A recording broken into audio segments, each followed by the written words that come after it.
Hey everyone. Today, I'm sharing one of the most haunting real-life disappearances in maritime history. This is the story of the Flannan Isles Lighthouse mystery, where 3 lighthouse keepers vanished, without a trace. The year is 1900. We're off the remote coast of Scotland, in the Outer Hebrides, a rugged chain of islands battered by the Atlantic Ocean.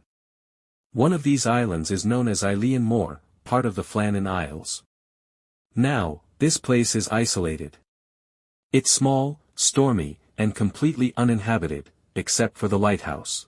The Flannan Isles Lighthouse had just been completed the year before, in 1899. It stood 75 feet tall and had one job: keep passing ships safe. That job was in the hands of 3 men: Thomas Marshall, age 28. James Ducat, 43, the head keeper. And Donald MacArthur, 40, the occasional keeper standing in for someone on leave. Together, they lived and worked on the island, rotating shifts, recording weather, and keeping the light burning. But in December of 1900, something happened. Something no one could explain.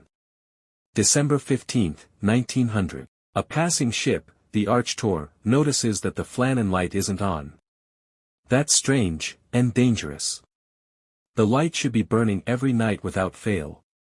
The news is relayed to the Northern Lighthouse Board, and on December 26, a relief vessel, the Hesperus, arrives at the island with a replacement keeper. But as they approach, something's wrong. There's no one waiting on the landing. No flags flying. No signal. No movement. The crew starts calling out, but no one answers. When they climb the steep steps to the lighthouse, they find the entrance locked. Once inside, it's quiet. Too quiet. The kitchen table is set, like someone was about to eat. One chair is knocked over. A clock on the wall has stopped. Coats are missing, but only 2 of them. The logbook, the official journal they kept every day, has its last entry on December 15. The final notes describe terrible storms. More severe than anything the men had ever seen. But here's the creepy part: no storms were reported on December 15. In fact, the weather across the region was calm. So why did the log say otherwise? Outside, the crew investigates further. They discover something chilling. At the west landing, a section of metal railings is bent, a supply box is broken, and turf is ripped from the ground, 100 feet above sea level. It looks like a massive wave hit this part of the island with tremendous force. The official theory became this: one keeper saw trouble outside, maybe some damage, and went to check. A second followed to help. And when the third saw the 2 missing, he rushed out, leaving the light unattended. All 3 were then swept into the sea by a rogue wave.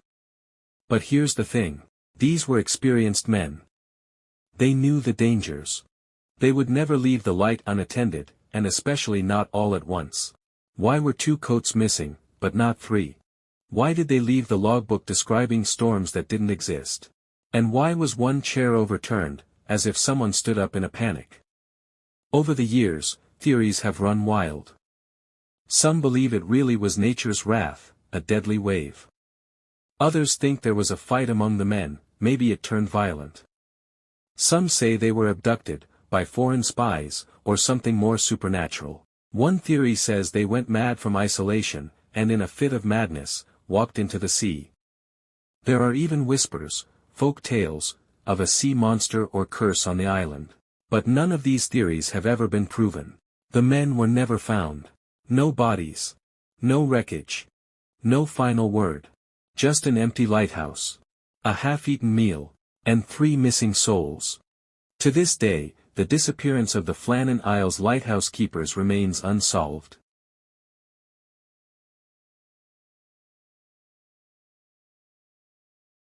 Over a century later, the mystery still haunts historians, sailors, and storytellers. We may never know what really happened on that lonely island in December of 1900.